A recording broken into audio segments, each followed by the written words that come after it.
Cool. Perfect. All right, thank you, Matthew. So welcome back, hopefully welcome back, everybody. We're doing part 2 of the mid-year check-in discussion that we had, such a fabulous one just a few weeks ago now. And we really didn't get to everyone's questions. We've saved them so that we are absolutely going to tackle everyone's questions today and get that all tidied up. But if you're just joining us today and you didn't see the previous episode, you can always go back and review that at a later time. What we covered in just a brief nutshell, among other things, is kind of how to go about that mid-year check-in. And we have a nice little quiz, and Matthew's getting real fancy in his technology experience here. So if there's a QR code that you can try and utilize. If you have trouble with it, let us know and we can certainly get that to you. But you should be able to use that QR code to do a little bit of a pulse check on your practice. But we covered kind of the S&O part of a SOAP note, because we really like to think of an evaluation of your practice very akin to the evaluation of your patient. So, we go through that subjective portion where we kind of evaluate your symptoms. I'm feeling stressed out, overwhelmed, I'm doing everything, I'm putting out all the fires. So those are some of the symptoms that we would commonly hear.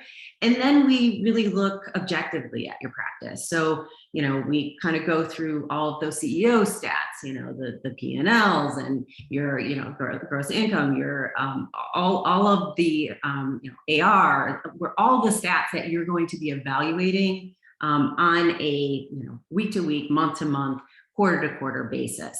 And from there, we are now going to tackle the kind of A and P sections of that SOAP note. So, so we bring it full circle and we can really, truly, effectively evaluate or help give you the tools to evaluate your own practice. So with that said, I'm joined here by, again, Laura Loman, as well as Brian Gallager, founder of MEG. And we are going to try and make this another casual discussion like we always tend to do. So please feel free to engage. Feel free to shoot us some questions. We did give away a coaching hour last month, and we'd be happy to do that again, Matthew, if you can get that wheel kind of going. So anytime you ask a question, we'll add your name to the entry. So if you ask multiple questions, you get multiple entries, and we can raffle off another one of those coaching hours. So we're super fun to do, and we're super excited to get to talk to you more in depth, especially after you do your mid-year check-in. So with that said, Brian, let's kick it off here. What is one of the more important things that we look at once we've kind of diagnosed or kind of taking in all of the symptoms and we've looked at all the objective data? Think about your practice assessment. Where do you go from there when you're guiding people? Well, first of all, I think, as you were talking about it, and I was reflecting back to the days when I owned my clinics, and I would always get to the mid-year, and I know we're like into September now, but this midsummer, late summer time of year would be the time that I would always reflect back. And the first thing you can't help but think of when you're a practice owner is you think about your finances. Like, am I financially ahead this year from where I was last year? Because if your gross income is growing year over year, then you're doing something right. Something is going well. If your gross income isn't growing, then something is wrong. So when you ask that question, Nicole, it really depends on, I think all owners would start by looking at their gross income. After they look at their gross income, if it's up or down, then they're going to look at their patient visits. Is it up or down? And they're going to look at their new evals. Is it up or down? So I think that process is kind of linear thinking. I think people typically look at that. Once your assessment is done and the chips fall where the chips fall, I think your question is, what do you do from there, right? What do you do from there? Like, how do you save the rest of this year?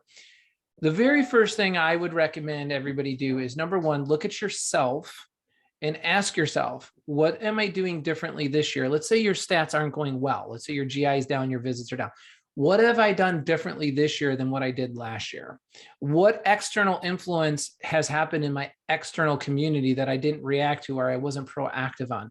I'm never going to blame them for why my numbers are down. It's my responsibility to know what's coming down the pipe and what do I need to do about it. So I think, Nicole, I hope I'm answering your question. Once I've done my mid-year, I have my numbers. It really does depend on how I answer that question, whether my numbers are up or down. If they're down, I look at myself. What have I done? What haven't I done? What did I do different? What did I miss? What tea leaves did I not read right to get out in front of it? Really examine yourself and then ask yourself, what is it that I don't have that I need in order to change my current situation? What is it that I'm lacking? Is it knowledge? Is it tools? Is it people? Is it billers? Is it outsourcing staff? What changes do I need to make? What don't I have to make myself be more successful? So I don't know if that answers your question, but I would definitely start there. I think that's a natural way of looking at it. And then I think this conversation should move on in this Zoomcast to solutions. I think people want to hear about specific solutions that we offer people. But right now, your question is assessing the problem. Yeah. Brian, can I ask you to follow up on that?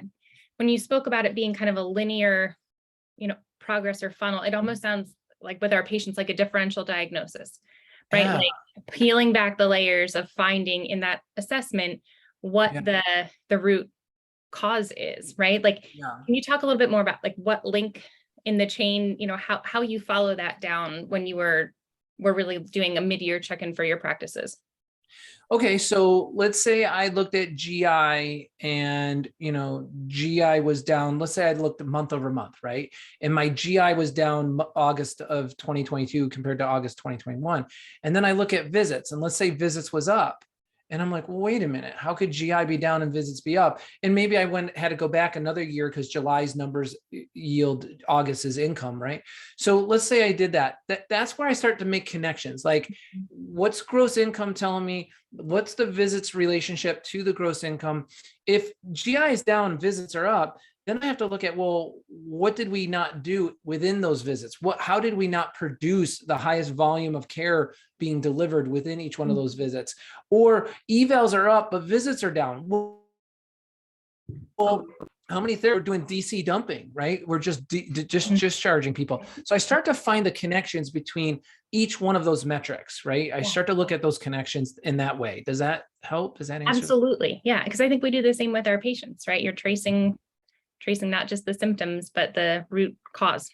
Yeah. I mean, if you can't run, then you don't have enough dorsiflexion. If you don't have enough dorsiflexion, then you have tightness. If you have tightness, maybe it's due to the scar tissue. And it just kind of treats you back. Oh, I got to do scar massage.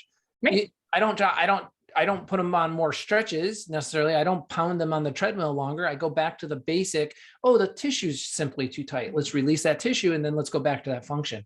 It's the same thing I think of in business. But as I'm talking to you out there listening and watching the Zoomcast who are business owners, I think the natural thing, regardless of what I think you always think money first. I think you always look at the dollars first and say, what's gross income tell me? What drives gross income? Oh, visits. What drives visits? Oh, evals. What drives evals? My marketing. And you start pulling it back to its basics. You start to wheel it down to its basics. Fix the basics. Everything else up the chain tends to get better. I'm so glad you said that. That's a great transition to some of the concepts. I was listening to you, Nicole. I was listening. Every once in a while. So basically we like to look outside of our industry to kind of get ideas and strategies and ways to think about things, that it's not just limited to what applies specifically to physical therapy. So I think that kind of broadens our ability to help more people and to infuse more ideas and strategies into what we actually do for a living. So one of the things that we've come across recently is this idea of first principles thinking. And this idea goes back to the days of Aristotle, but more recently, Elon Musk talks very highly about this approach to his way of thinking. If we always thought the same way, we'd still be in horse and buggies getting from one place to the other. And if we never had this kind of line of thinking, we would not have evolved to where we are today. So this approach is very structured, and he breaks it down into 3 steps.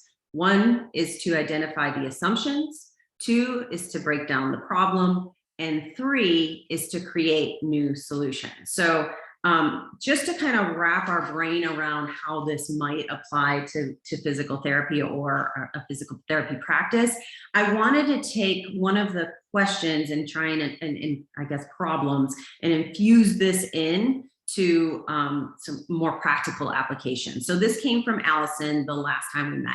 And I do like this little quote from Mr. Albert Einstein, because I think what he's trying to say is like, we really need to really dissect and focus on what that problem is before we can kind of come. Everybody wants to come to us and say, what's my solution? How do you fix me? How do I make my business better? Well, in order to do that, Ryan, how much time, and Laura, how much time do we spend in the PA calls, like really dissecting what is the problem and honing in on what that problem is? So same thing here. I think if you can really be introspective and look and really identify what the meat and potatoes of the problem is, then you can easily come up with some solutions. So in Allison's case, let's just read. So she said, I can't seem to get profitable enough to afford outsourcing things like billing, more front desk, etc. That will enable me to stop putting out fires and doing everything. I can see it as a bad cycle, but not sure where to start, what to tackle first to break this cycle. So if we're kind of following this first principles, Laura, what would be our first step? Well, identifying your current assumptions, which it sounds like for her is, I can't be profitable in order to spend money on my business, in order to invest back in it. Right. And so that's what we want to identify. And there might be other, factors or context to that, but just from the example we have to go off of, that's what we can identify as the assumption that's being made. Yeah, so let's see that next slide, Matthew. So basically, growing my business will cost too much money. I can't afford it. We see this all the time. Like, you're stuck at a plateau. You want to grow, but you're too immersed in the day-to-day of your business in order to really put on that CEO and executive hat and drive and impact change to expand and grow your business, or scale and grow your business. Okay, next slide. Well, wait a second. Oh no. Wait a second. Laura's answer was really good. Go back another slide. Yeah. Okay, so identifying your current assumptions. The overarching assumption is I can't afford to do what I want to do to grow and expand my business. My answer is you can't afford not to. There's nothing better in this world than to invest money in yourself and in your game and in what you're playing. It's funny. Why do you think the person assumes they can't afford it? The reason why they assume they can't afford it is because they look at the current income under the current operating model, and then they look at the expenses associated with the new operating model. But here's the part they leave out. They leave out the income that's going to accompany the new operating model. Yes. And that's the problem. Like, people say, Brian, I can't afford to hire another $75,000 a year salary therapist because I'm only making X amount of money. Well, you're only looking at the money that you're making with the current model. You're not adding the money that the new therapist is going to bring in. And then you say, well, that money is not here yet. Oh, so you're going to run until you have the full caseload for the therapist before they walk in, and that's never going to happen. I'm going to end with this little message. This whole kidding yourself on the assumption, like you're this false assumption, is because you're not increasing your necessity level. You have to go and increase your necessity level. Hiring the new therapist and being upside down in payroll for a month or two is going to get you to sprint to reverse that. Outsourcing your billing and outsourcing your front desk is going to be a fixed dollar amount that you have to cover, and you're going to sprint to cover it because now you're not doing that work. So now your attention and energy and efforts can go into your business model, which is where it should be to begin with, because front desk and billing is clearly admin. Let somebody else do the admin and you build your practice culture. You bring in new therapists, you bring in new patients, because now you have the bandwidth to do it. So I just want to point out, it's that lack of putting themselves into an increased necessity level, and it's that lack of carrying forward the benefits of the new model when looking at the income of the old model against the expenses of the new model. That's a false assumption. And I think it happens with more than just hiring, happens with almost everything.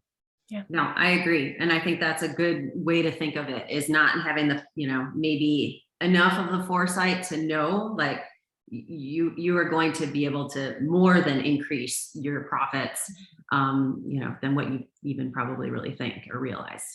Yeah, it's kind of like, if you hire, if you change the model and it increases the cost to your business by, let's say, 10,000, or let's just say $5,000 a month. So, okay, I'm going to go to this, I'm going to outsource this. It's going to add $5,000 a month. Well, how many patients do I need to bring in addition to what I'm doing now to cover the $5,000 a month? Well, each patient's about $1,200. So literally, if you bring in, 4 patients, you've covered your 5,000. So are you not able to figure a way to bring in 4 additional patients? I mean, really, is that really your risk? Is that really your bring you to the, the trough where you're not going to drink? You're coming to a hard stop on 4 new patients. I mean, that's 1 new patient a week, right? So have more faith in yourself, have more confidence in yourself, have more, more tenacity to push through. Like, you're going to more than double that, because the amount of time, energy, and effort you can put on it is much greater now that you've outsourced this particular feature. Right. I agree. Okay. Next slide. All right. So we covered that. Yeah. Now on to step 2. Yeah. So break down the problem into its fundamental principles. So Brian, I think you said it best in opening. It's like, if your GI is one thing and your expenses are another thing, it really just boils down to that P&L. You're either spending too much on payroll or, whatever expenses, or your people are not producing enough, are not efficient enough to kind of, compensate for those expenses. So, really knowing your numbers, and it's kind of alarming to me how many people we speak to that really don't know what their numbers are. So I think the first step is to really make sure make sure you have a pulse on that, make sure you're checking that on a regular basis, and then really drill down and get an understanding on where, your numbers are low that should be higher. And then one of the numbers that Nicole's referring to is, do you know what it costs for you to provide a therapy session? Is it a 45-minute appointment, an hour appointment? I don't care how you run your schedule, whatever it is. But what is your operating cost per patient session? How many times, Laura and Nicole, have we been on practice assessment calls and we ask, so what's it cost for you to deliver therapy? They have no idea. No idea. Yeah. And then also, there's arbitrary salaries being given out, and you don't know, basically the ROI per therapist should be at minimum 3.5 to 4 ROI. So, we have a calculator that we provide to our clients, and that really helps them understand, how many patients do they need to see in order to justify their particular salary range of where they should be. But if you don't know that and you're blindly just kind of, giving away these salaries, you're really going to be at risk for not being a profitable business. And I want to bring us back to one thing that Brian said earlier, because, step 2, right, is break down the problem into its fundamental principles, like really breaking it down. And we know that the example of running a P&L doesn't sound like the real breakdown that we're talking about here. But what Brian was saying, by following, each clue and each indicator into its fundamental parts, really breaking it down once you get your P&L. I think that's the most important thing there, is just following the clues in your business, because everyone will be different. Every situation will be, you don't want to be addressing the wrong thing. Yeah, I think that's a good point. Okay, so to clarify, yes, Candace, the ROI on a therapist is 3.5 to 4 times their salary. Yes, that is correct. Okay. And that's pretty much the standard across the board. Now, for a peds clinic, maybe a little bit lower, maybe closer to 3 ROI. But if you are straight adult, it's 3.5 to 4. And it's more challenging in some parts of the country than other parts. I mean, I was just on the phone with an owner about an hour ago who's from the Midwest, and his average collections per visit is $120 a visit. So if you're running a clinic and he's doing about 215 visits a week in his office. So if you're doing 215 visits a week and your average collections per visit is $120 a visit, your ability to get a 4 ROI is pretty high, right? And why is it a 4? Why is it a rule of thumb? 1 return goes to the employee salary, right? 1 goes to operating expenses, 1 goes to taxes, and that leaves 1 left to infuse into the business to see the business grow and expand and survive and be shared with you as an owner for the exchange and abundance that you're putting into the business. If you don't have that, something is starving. There's one aspect of that that's not going to be met, and that's going to be very dire. So you really want to look at how you can get that 3.5 minimum to 4 ROI per production staff member. And Amanda has a question. Is the 3.5 to 4 considering total payroll costs for providers, net pay, gross salary? Yeah, I knew we'd get that question. It's just, if I hired Nicole and she's a therapist at 75,000 a year, I'm going to take 75,000 times 4.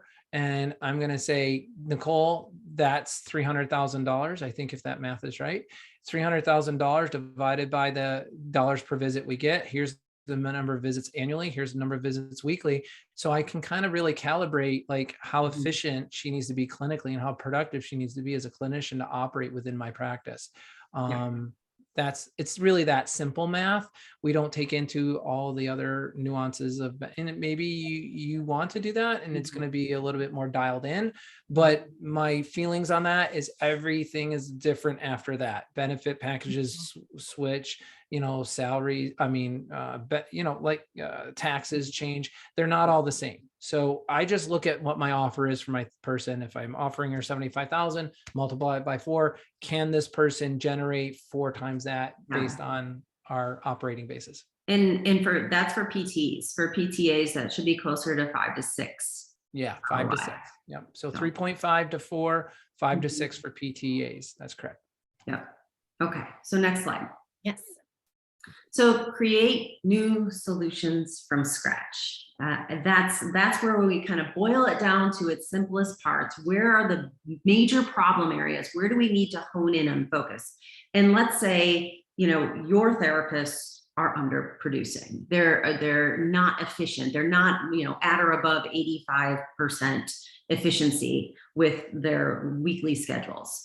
So what kind of solutions can we come up with in order to get them to be more efficient? Brian? To get them to be more efficient. Well, obviously breaking them into teams, right? Red team, green team, blue team. I'm a huge fan of PT1, PT2, PTA, and a tech. Boom. There's a really solid team. Now, if you're not that big of a clinic, it might be PT1, tech is a team, another PT, tech is a team. I find that a PTA running an independent schedule really needs 2 PTs feeding them for a PTA to really thrive. But I've seen people try different things. But in my experience, the ideal arrangement is really setting people up into teams.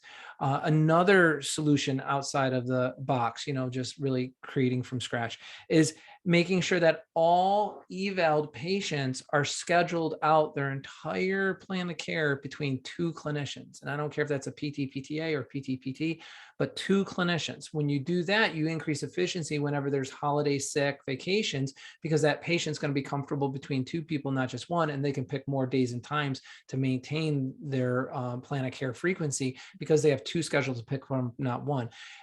Intra-care reliability does not go down until you introduce the 3rd therapist. So don't worry about that. You're going to have high quality care, high frequency, high compliance. It's better for the practice, better for the patient, better for the therapist, because the therapists are learning from each other as well, because they're co-treating essentially on the same patient. Yeah. You guys, that is a huge one. And we have noticed that tremendously increased our ability to keep people to adhere to their plan of care with our virtual front desk. That was not a policy it was something that was adopted after we took over, and it has really helped us to keep people sticking to their plan of care, which is ultimately, going to get them the results quicker and, more reliably.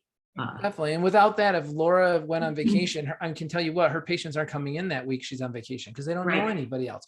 But now that they're being job shared with Nicole, her patients can see Nicole that week that she's on vacation. And then if you have a third little solution, make sure that you make it policy that all of your full-time therapists increase their hours 5 hours a week on a week of a full-time therapist being out on vacation. Now that's not a favor or an ask, it's part of policy. That way there, people can get the days and times off when they want, and you have more hours to give to the patients that you're covering when the therapist is off. Yeah, those are all good solutions, Brian. The one that I appreciate that you saved for last is our favorite, one of our favorite things. Absolutely. Which is the pay-for-performance model. I'm going to let Laura elaborate on that one. Yeah, go ahead, Laura. I think the really neat thing about this, when you're thinking about first principle thinking, it really should be from scratch. And I love Brian lately has been talking about like not just thinking outside the box, like throw the box out. That's kind of what we're thinking of with a unique solution from scratch, and not just doing it in a way that's, you know, analogous to something else that you've seen in our industry or outside our industry. And that's really what we've done in the pay for performance model. So with the pay for performance model, you are incentivizing your therapist and rewarding them for their performance, for improved efficiency and production and quality of care. So, you know, we were talking about a salary model and the ROI for that. But if you're seeing that your therapists are underproducing, they are not incentivized to keep, you know, their patients and provide them with an abundance of care with, you know, 3.75 or more units per visit, you need to implement something different and something unique like our pay for performance model to get them producing where you need to. Yeah. I don't even know how it's not mandatory now. I mean, Nicole, you're running the numbers. People who are slow to convert from salary and benefits are going to really feel the pressure and really feel the pain financially for their staff and for themselves. Yeah, we're looking at another reimbursement cut here, and it's just getting more and more necessary to be a viable practice. But also, I mean, it can be very encouraging for your staff to have some control over their income. You know, if they work harder and they, you know, put more time and see more patients, they're going to get compensated for it versus the traditional model. So I think it's truly one of those win-win situations if it's delivered properly and you get the right people on your team. You know, it may be a reflection on, do I have the right people on the bus? If there is a lot of pushback, you know, people that just want to coast and exactly. So I think you know, it's something that I think that's the biggest hesitation that we get. And my advice would be is like, you have to get behind it first. I think you have to be confident in it. There may be some tweaks that need to be made. It really is built for that practice model that we see in most of our practices, which is the every 30 minutes, you know, seeing people for an hour or even a little bit longer, you know, kind of those parameters. And that's really what it's kind of built around. But we've done so much customization over the course of the last couple of years. So, you know, if there's something, you know, unique to your practice where you're on the 45 minutes or the hours, even depending on, you know, where you're at, what your average reimbursement is, that might make sense for you. You know, it may need to be altered or adjusted or customized based on your specific needs. But, you know, that's something that, you know, we're pretty well versed at doing. But we've been able to do that, but still keep the foundational elements of it, which is really great. So whether it's, you know, our traditional model or a cash-based model or pediatrics, we are still encouraging and training our therapists to abide by those core foundational efficiency, production, and quality. Well, that's amazing. And Amanda, I want to share this. Thank you so much for sharing your experience. But she said, we rolled this out in May as an option, half accepted and half didn't. The half that didn't can't opt in for a few more months, but they all want to opt in. It has truly worked wonders, and they now manage themselves independently. Suddenly, what it was important to the company is now also important to the employees. Like, this gives me goosebumps, you guys. That's awesome. Oh, That's Yeah. exactly what it's Thank intended you. to do, right? It's intended to take those people who can share that viewpoint and who can share that mission and model that you're going in and saying, Yeah. wow, you're going to give me an opportunity to put my hands on the steering wheel. I get to drive a little bit. Yeah, Yeah. you do. We're not talking about those other shared risk models where, hey, unless you run faster on the treadmill, there's no win for you. We're talking about you winning as a professional, both clinically, efficiently, and productively. But you Yeah. have to be that bold owner to lead them into the new territory and say, this is going to be a win-win for everybody and everyone. But the people, Nicole said it, and I'll say what she said again, there are going to be people that aren't going to want to be a part of that. They're just going to push back. That's the first sign you say. And you say, hey, maybe you don't belong here. Hey, maybe this isn't the place for you.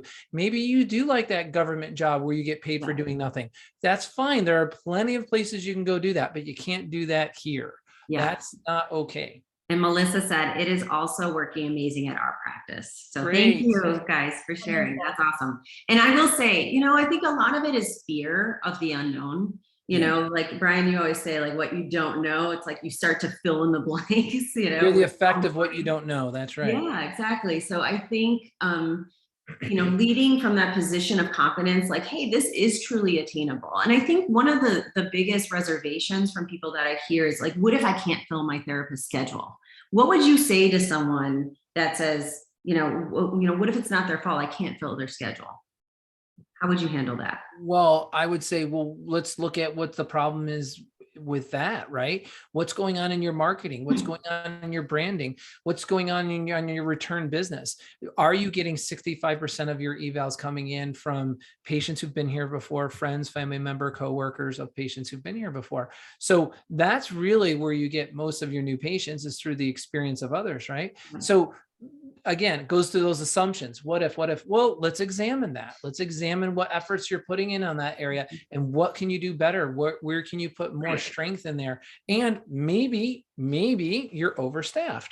Maybe you are overstaffed. Maybe that's something you have to look at. And not only that, but I feel like maybe if you put them in that position, they're going to be a little more incentivized to start asking for referrals or actively taking a role in the internal marketing or even external marketing, because their livelihood is attached to, the busyness of your clinic as well. So I think they're going to take a little bit more ownership over, that part of the PT practice. So. Yeah, and it also gives you a chance to talk to your therapist and do this study. I observe this all the time. Therapists who've been out of school, typically 10 or 15 years, they will typically write plan of cares 3 times a week, down to 2, down to 1, 2 times a week, down to 1, down to discharge. They understand the more frequent they see the patient earlier on in their onset of dysfunction, the better the outcomes. Medicare statistics prove that out over and over and over. But yet we get these younger new grads coming out of school and the academia is telling them to schedule these patients. How many young new grads are you seeing write plan of cares 1 time a week for 4 weeks or 2 times a week for 2 weeks in discharge? That's not a plan of care. That's not encompassing all the needs and wants of the patient, because your goal isn't just to get them back to their premorbid level. Your goal is to get them to optimum health. I'm sorry, you're not going to achieve optimum health on 1 time a week. Yeah, I would totally agree with that. Okay. I do want to get to some of the questions just before we run out of time here from our first part in the mid-year check-in. So one of the questions is, in looking at changing from mostly pediatric to more adult clients in an OT mobile practice, is this worth it to make the switch? I am one that wears many hats and want to be sure if I make the switch, it would improve my ability to expand the practice and hire the right individuals. Laura? That's a loaded question. There are so many factors that I want to know that are going into it. That's what I thought too. There's more information needed. Yeah, like are you your sole provider for a pediatric practice now and switching to just a sole mobile practice for adults, or you comment about growth in there, but well, I assume she's doing mobile PT pediatrically now. Yeah, it says changing from mostly pediatric to more adult clients in an OT mobile practice. Oh, OT. Okay, yeah, gotcha. Yeah. So obviously, Laura, the first question is, well, what kind of adult OT are you looking to do? Is it hands? Is it neuro? What kind of adults are you trying to attract? And are you going to attract them in a building, or are you going to attract them through mobile? Because if you go through mobile, you're talking mostly Medicare, right? So how are you going to get connected with that? And I think, what population are you treating for pediatrics? Is it early intervention, Sure. 0 to 3 in the home? Is it right? The reimbursement is always going to be very different with that. But I guess the question I would also ask is, why not both? Yeah. Why not treat the whole family? And even, if the goal is to grow and expand your practice, bringing on, clinicians that have expertise in pediatrics or adult, or maybe both. Why not? Why not do both? Yeah, definitely. I mean, I did both.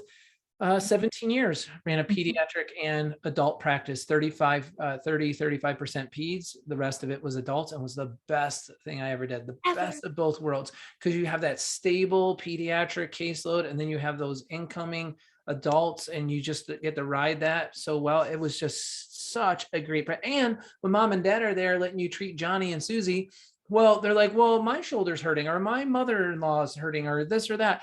And I didn't know you guys had all these other specialties. Now you become the full family provider. So my overarching message to you is go for the diverse model, the adult and peds. But I don't know that I would do it on mobile. I would get a small little 1,500 square foot office, make that my home base, let mobile be my satellite work, and let my clinic be my primary work. I think you're going to thrive better if you did that. Yeah. And I actually just did a coaching call the other day with one of our mobile PT practices. I really like the idea of starting to gravitate to a more bricks and mortar within a gym setting. I really think that affords the ability to do it for a much lower cost, and kind of test those waters, and kind of still be able to balance the mobile piece of your practice with the lower overhead and access to the equipment. So you're not investing in an entire practice. It's kind of like operating within the gym four walls. I think there's a lot of benefit there. I think that's a good suggestion if you're going to go in a very risk averse kind of manner, where most people who do mobile PT are somewhat risk adverse, generally speaking. So you've got this clientele in mobile PT, you open up a small little thing in the gym. You don't have to outlay a lot of cash for build out and equipment and space and stuff like that. Nicole's absolutely right. Now you got some billing going on, you got your facility, whatever, you got that up and running. But I'll tell you what, gyms are only going to take you a fraction of the distance that you're going to get. You're not going to get Medicare patients walking in a gym for care. I mean, you might get a random one, but just generally speaking, you're not going to get enough of that volume. And you should have about 1/3 of your business Medicare. That's the rule of thumb. Typically, that's the industry average. So, but as a stepping stone to your full bricks and mortar, as Nicole is laying it out, hey, run around in my car, do mobile PT, get some cash flow, get it up and going. Hey, go to the next step, do it inside somebody else's space, very low overhead, establish that. I'm winning at that. I'm still doing mobile. Now I move from there to an established place because I got the money to do it. I got the resources to do it. Keep mobile PT as your outside business model with your inside bricks and mortar. Love that. Love that. Or if it was me, I just go for it. I know you would. Yes, I would take any side step. I wouldn't take any little steps. Just go for it. Also, a gym that offers the Silver Sneakers program. For the Medicare. How many of those are around? A lot. I don't know. Post COVID, I'm not so sure. I don't know.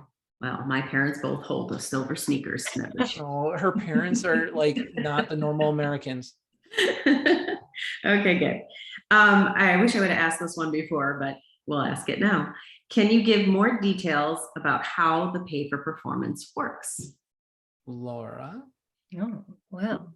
Did I answer it already? Did I answer it? I can answer it. So basically how it works is there's a base salary that gets lowered X amount. And this is part of our secret sauce, formula that we have built into the stack grids that are part of Meg Academy.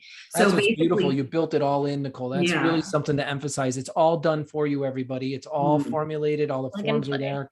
Yeah. So let's say if you were to pay a salary, PT, let's say Brian's $75,000, PT that he wants to hire, you would plug that number in. It would automatically drop you down, give you an average, a weekly base salary. And that's what that person would get regardless of their performance every single week. Yep. Their weekly performance, their performance pay comes from efficiency. So making sure every value point has like a certain tier amount that you get X amount of dollars per the value point. And as you tier up, it's weighted heavier. So this was months and months and probably the better part of a year where it took us to kind of figure out what this formula was. But if they see that amount, 85% efficiency over the course of the year, they should be able to make more than that 75,000. In addition to that, there's performance pay on production, and production it's a prerequisite that they hit 3.75 units or more per patient. So it's not attached to the number of units that they bill out. It's just they have to hit that, average 3.75 units for that week. So if they're under, coding and they're seeing a ton of patients, but they're, only delivering 2 units of care per person, they lose out on that part of the bonus. So that's the second component. And everybody realize what Nicole just said. The units are being tracked as a measure of the volume of care, not dollars billed out. Therapists don't bill. They have nothing to do with billing. You're going to treat in a volume manner. And the only way we know to measure the volume of care you've delivered is the units. And I just wanted to point that out. Like, we do not believe in looking at therapists as billers. Therapists are not billers. Right. And then the third component, oh, sorry, go ahead, Laura. No, and we have figured out a way to do that for peds as well, and multidiscipline peds, knowing right. that maybe you are not treating on the 30 and expecting, your clinicians to see 3.75, or maybe you're treating on 30 and 60, and you're going to either have disciplines have different times and appointments and billing, or timed codes and untimed codes. So we have figured that out for pediatrics as well. Yeah, she's done an amazing job on that. And I will say also, just to kind of even the playing field with PT versus PTA, we've assigned different point values for the different visit types. So an eval is going to be weighted heavier than a reeval or a follow-up appointment. So it just kind of levels that playing field a bit and gives the PTA more credit when they're doing evals and reevals. So the third thing that we bonus on, and it's to a lesser degree, but we still find it very, very important, is their quality. And we base that on the NPS scores that the PTs are receiving for their patients. So we shoot for 9 or 10 out of 10. We don't want to sacrifice quality for quantity. So making sure we're holding them accountable to the quality as well. So it's a very well-rounded approach to providing that performance pay for those individual therapists. Excellent. Well said, Nicole. Well, thank you. All right. Let's see. I have one question. I'm not sure where the frame of reference is for this, but why 55-minute treatment period versus 40-minute? Okay, so the ideal has been shown that if you see a patient, I don't care how you run your schedule, they come in on the half hour, they come in on the 40, they come in on the 45, who cares when they come in? That's up to you. You can design that however you like. But if the patient stays in care 55 to 65 minutes in care, you're going to optimize the volume of care being delivered with each patient. And then depending on how you run your schedule, now you have to just be clinically efficient in running your schedule. Clinical efficiency has to do with how you're managing your scheduling, starts and stops, ins and outs. Production has to do with the opportunity to give a volume of care with each engagement. Statistically speaking, if you can maintain 85% clinically efficient with your schedule, and you can maintain 3.75 or greater in volume of care, you're in the best of both worlds. You're practicing at the top of your license if you're doing that.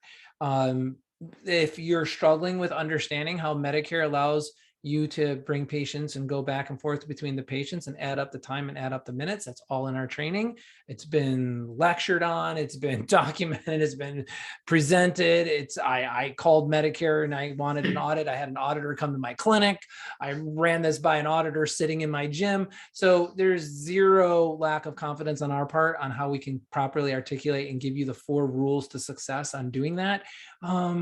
But it's up to you to get it. It's up to you to learn that so that you can coach and train your therapist on how to properly and ethically manage their time with their patients back and forth so you can get that one-on-one direct time. And our training includes that, not only to the owner, because I think the problem is like, okay, the owner gets it, but how do I deliver that and get my new grad on board with what I'm saying? Like, this is ethical thing. So when it comes from us, you know, an authority in the space, I think it's a lot more well received. You know, when you hear Brian Gallager, who's been on the public stage speaking about this stuff over, you know, how many, 50 years you've been teaching? I can tell you there's been 2 past APTA presidents who've lectured on the same topic, and we all share the same solution model. Yeah. So it's really, so we can set that aside in terms of questioning it. It's just a matter of these younger therapists being told, you can't do this, you can't do that. It goes back to what Laura, what you guys were saying earlier, the false assumptions.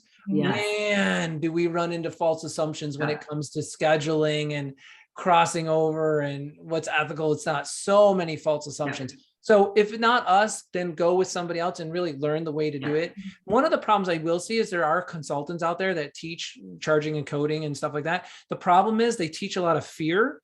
They don't teach a lot of solutions. So just be mindful of that. I think a lot of people have a lot of knowledge of how to do things and how not to do things, but the way they teach it and present it to you is about you going to jail and wearing orange and black because you can't do this, can't do this, can't do that. But they don't really get into what you can do and how you can do it unless you really probe them. So just be aware of that. You should work with people who can give you solutions to the problems, not just the problem. Yeah. And what I was going to say is what we've done with our training is we've created these certification programs that speak directly to the employee. So it's part of their onboarding process. You know, we help you onboard them to be a good, you know, staff member, but also to be good on their post. And one of the things about being good on your post is, you know, understanding this and having the knowledge base to know how to properly, effectively manage your schedule. That's so, right. Yeah. Very good. Okay, good. Well, we have wrapped up all of the previous questions. I want to open the floor to see if there's any new questions today. Remember, we're going to do like a little raffle here. Matthew, do you have that ready to go? Yep. I want to make sure there's no other additional questions before we move on to that. We have these expert panelists to answer any questions that you might have. I have a question. Oh boy. Okay. What if so pretend I'm not like on the panel, pretend like I'm somebody in the audience now, and I just wrote in this question. And my question for the panel is, how do I best educate my management team around me, whether it be my office manager or clinical director, to properly evaluate and be a good problem solver or good at conflict resolution? How do I do that? Meg Academy. Yeah. Done. Next question. Professional training. Invest in them. I would say the very first thing you have to do is identify what is the preconceived idea, what is the assumption or notion that your clinical, let's just say clinical director, is operating from, because they're obviously operating from an operating base that you don't share. Then you need to bring about agreement with them on the operating basis that you want to employ in your practice, what is agreeable for the two of you, and then drill through role play with them on how to actually have them apply what it is, what strategy you want to have them be better at, so that there's not upsets and there's not this out reality between you and them as to how you want things done. So assume for a second, first and foremost, that they're operating off of a different operating basis than what you're currently thinking. Validate them for that, acknowledge them for that, and then bring them over and see if you can get them to share into your viewpoint and operating basis, and then role play it so that they can apply it as a skill. Yeah, and I think everybody is coachable to a degree. For sure. But I think a common mistake that a lot of owners will make is to make a manager and somebody who belongs in that staff worker zone. Good point. You know, you can't always train someone to have that manager mentality or to be really strong in that skill set. So you know, make sure you know when to cut your losses, and if you have kind of put somebody in that position that really does not belong there, you have to be open to that as well. You know, remember this, everybody, tenure is not a license for promotion. Yes. Amen. So that is a major problem. And you see that all in our, you know, I kind of pick on our government all the time because they're just so easy to pick on because they do the worst things world. But you'll see that in bureaucracies, you know, they don't have a better way of evaluating based on performance, so that they just evaluate based on time. And that doesn't give you any guarantee the person's capable of anything more than what they're doing now. And that's what Nicole's saying. Yeah. Yeah, it's got to be someone who has a high level of confront, who can Yeah. say there needs to be some Motivated, interested, Yeah. share Yeah. your intentions, share your viewpoint, creative. Right. You know, what have they done for you lately, kind of thing. Yeah, exactly. Okay, good. Well, I don't see that we have any more questions, and we're coming up upon an hour here. So I do want to end with just our last bit of advice from each of you. So Brian, can you kind of kick us off with the mindset of like that mid-year check-in? Any final words of advice for our friends here? Yeah, you know, lately I've been talking to a lot of owners around the country, and I've been asking them like certain questions, and I have been like, it's been coming up in my mind every time I'm hearing these answers of how long of a runway people are putting out there for themselves to make changes. You know, I was talking to an owner, he's like, yeah, I'd like to have like 3 clinics. I'm like, you have 1 now. How soon do you? Well, I'm hoping like within the next 5 years, I'll have my second. I'm like, 5 years? 5 years? What about in the next 5 months? Like, what are you talking about? Like, why such a long runway? You know, well, I'm hoping in another like 8 months, I'll have my second therapist. 8 months? What about 8 weeks? Like, what is going on? So I'm just finding like people tend to have this estimation of effort being dragged out so far and so long. Look, man, life is clicking by. Time is ticking. Watch is burning a hole in your wrist. Let's get going, man. Let's do it. Make a change. This is your life. Be more confident in that. Be willing to invest more in yourself. If it's the lack of knowledge, the mystery, the unknown that's bringing you pause and keeping you slow and steady and where you are, then go get the knowledge. Go, whether you get it from us or someone else, go acquire the knowledge of unknown, fill the vacuum so that you have certainty moving into it. I often say, I couldn't practice PT and go to PT school at the same time and be a good therapist. I had to go to PT school first, invest in myself, education, knowledge, experience first. Then I went and got my PT job because I walked in day one knowing what I was going to do. So do that. If you're a practice owner who's never invested in yourself as a CEO, CFO, chief development officer, recruiting officer, billing manager, you know, ethics compliance officer, if you have none of that, then you have to invest in yourself, spend some time, cost of about 13 patients, get some of that training either with us or someone else so that you can then go back into the clinic and you can just rock and roll because there's nothing you're not sure of anymore. You're very confident in your actions. Yeah, and I want to ride on the heels of that and just say it takes time, guys. So make sure it can get overwhelming. And I think that's one of the biggest limiters and progress of even our Mega Academy clients is it's overwhelming at first. But if we can kind of use these principles, these first principle ideas, and break everything down into its most simplest form and do it in digestible chunks, that is really a way to do it. And, you know, there's nobody better, I feel like, at coaching on that than this panel right here. You know, we have a ton of experience with it. So if you need any guidance, please feel free to reach out to us. We're happy to help. And Laura, we're going to get your last piece of advice. And then we're going to do the wheel. I want to hear Laura's too, but I just want to clarify the overwhelming comment that Nicole made, just to put it in perspective. People feel that when they're looking, they only feel it when they're looking from the outside window. They don't feel it once they're in it. Once they're in it, the way we have it broken out and spelled out, I never get my clients going back going, ooh, I felt like I drank out of a fire hose. I never hear that. I never hear that. So the last few coaching calls and practice assessments that I've done, so many owners tell me that they are overwhelmed and they're not in, Mega Academy yet or with the program, but that they don't know what is the first step. Like, I know that it's a hot mess, but I don't know what the first thing is to do. What do I prioritize? Where do I start? And I just want to encourage everybody that when you are doing an assessment analysis like this, it doesn't have to be mid-year, right? Like, when you are talking about breaking everything down to its most fundamental part in that assessment and then making a plan for it, right? You're going to identify what that first step should be. You're going to really take a detailed look at your business enough to know, where do I start? What's the first step? So it doesn't have to be mid-year. If at any time you are overwhelmed and you don't know what your first step should be, revisit these things and streamline your thought process so you can really take the most impactful actions for your business. Yeah, I think the word of the day is like focus. Focus your energies on the things that are really going to drive the needle. Yep. I agree.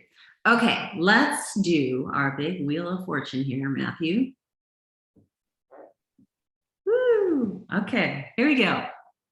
Yep. And so I've added thanking Amanda for her great words, and I also put Melissa's name a couple. Thanks, guys. We appreciate it. Here we go.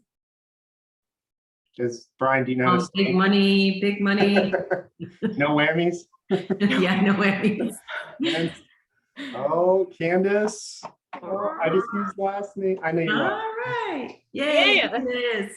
You're the And winner. You're the winner. Awesome. So we'll have Jennifer reach out to you with what you won. And we'll go from there. Awesome. Congratulations. All right. Thanks, everybody. We Thank you, everybody. appreciate your time, as always. And we are going to PPS. I just want to just put that out there. We cannot wait to see all of you. If you do tend to go, please stop by our booth. We have a booth there. We have 2 speaking sessions. I know we mentioned it at the beginning of the show, but we will keep talking about it because we want to meet you all in person and get to hear a little bit about your practice if we haven't met you already. Awesome, everybody. All right. Thanks, guys. Thanks, everyone. Bye now. Bye. All right.